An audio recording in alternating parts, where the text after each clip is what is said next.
Everybody seems to think they know why Young Buck got cut from G Unit, but they only heard one side.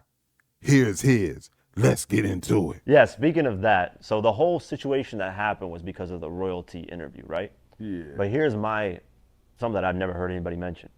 On Hate It or Love It remix, you mentioned never seen a royalty check on your lyrics. I did. That was 2005. I guess that went over everybody's head though. Yes, I'm like, how does that? A 7-figure nigga still ain't seen the royalty check. Yeah, so you spoke on that. I was giving myself props saying, hey man, I'm a millionaire and I ain't never seen nothing to cash at that time from my ass cap or none of that shit. This money comes strictly off shows that I'm saving and whatever extra incentives 50 allowing us to make, I'm saving all of this shit.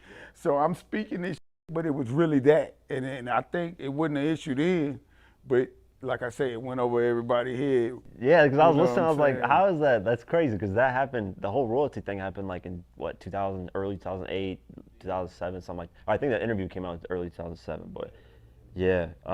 Continuing on, then you drop a couple of mixtapes in between, but G-Unit as a label in like 2005 to 2006 is having its kind of issues. You know, Game has the fallout, 50's kind of looking around to sign different artists. He gets Hot Rod, Spider Loc, MOP, Mobb Deep.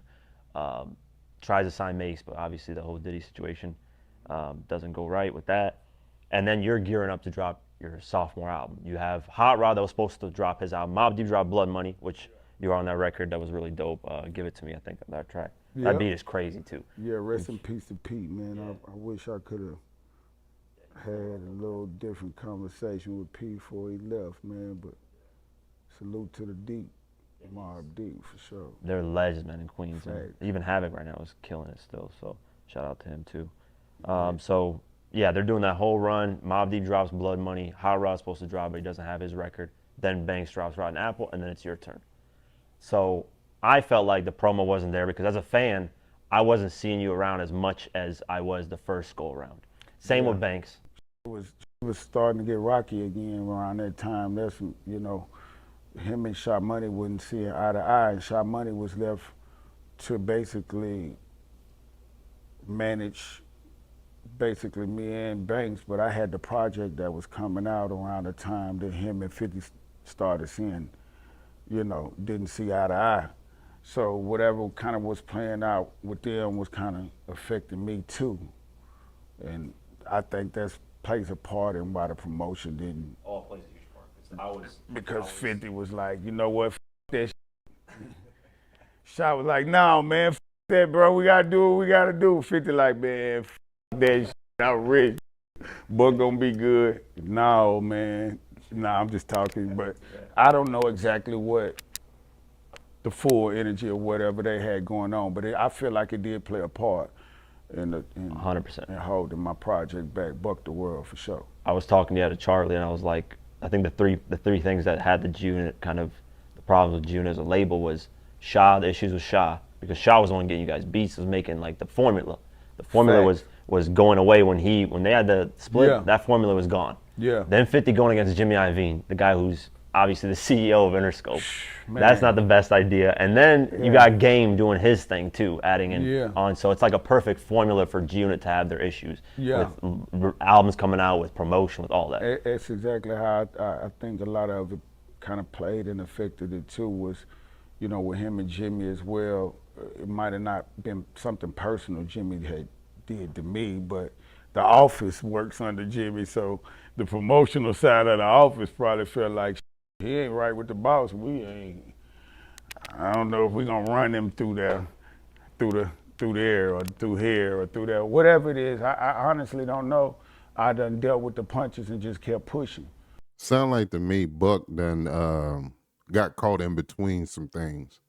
You know, even though he done a couple dumb things, we know, you know, certain things, but we don't know everything. But it just seems like, especially for Buck the World, which was a dope album, he got caught up in the middle of a whole bunch of different things that was going on surrounding 50, so took away from his promo. But let's continue, see what else he got to say. You know, and then it got to a point where I started to speak on that royalty because, and then, you know, at the timing of it, I don't think 50 accept it the way that I was giving it. You know what I'm saying? Even though I've already spoke on it in the record, like you said, and you know I was kicked out the crew and shit like that. And it's a whole long story in between that, but you know, like I say, it's 2025, man. You know, that's the history of G Unit, and I get it. You know, it was a beautiful era, and who knows? You know what I'm saying? Maybe motherfucker could come around and probably do business enough to put together one of these big tours. I'm watching all these other crews and shit that had, you know, separation, animosity. They still get somewhere together to try to at least go get the bag type shit. But you know, like I say, I'm sure the fans want to see a lot of that shit. You know what I'm saying? Hell, like I'm not opposed to no business and shit like that and get to shit, but it take more than just me, in my opinion. And you know, some dudes may have that opinion but scared to voice it. You understand? They too tough to say, you know, or don't want to make themselves seem, you know, having to face some of the lies they done told, or whatever the case may be. You know, I just feel like, you know, me, it is what it is. You know what I'm saying? It's an era. I done moved on so much past that shit and got so much more to give to the world that it's just one of those things where, you know how, you know why God made that rear view mirror smaller than your windshield, because He wants you to be aware of what's behind you. You know, it's cool to look back, know what's back there before you get over, or whatever the case. But the big picture is what's in front of you. That's why the windshield is way bigger than that motherfucker. So I'm so far off into my windshield that I'm looking up and seeing, you know, and knowing what's behind me. But at the same time, I'm so focused on going forward, because I'm on a straight arrow, straight lane highway. You know, ain't no turns on this motherfucker right now. I ain't having to make the decision to go left or right. I'm going straight to the top. You dig? And I owe myself this shit as well as my fans and my children and stuff like that. Like, you know what I'm saying? So I'm just pushing my line, making it happen, man. Really didn't get detailed into what actually happened, but just my take on it is Game and Buck wanted to be 50. You know, they didn't want to play the position, especially Game. I can understand Game a little bit because he was solo before he got with him. Buck kind of was too, but Buck wasn't really on like that. So he fit the G Unit brand a little bit better for loyalty. Do you agree with that? Do you agree with this video? Did it tell you anything? Leave it in the comment section and let's talk about it. Young Buck just said why he got cut from G Unit. Kinda. But yo, it's your boy Kaotic One. This is the KMHP TV YouTube channel.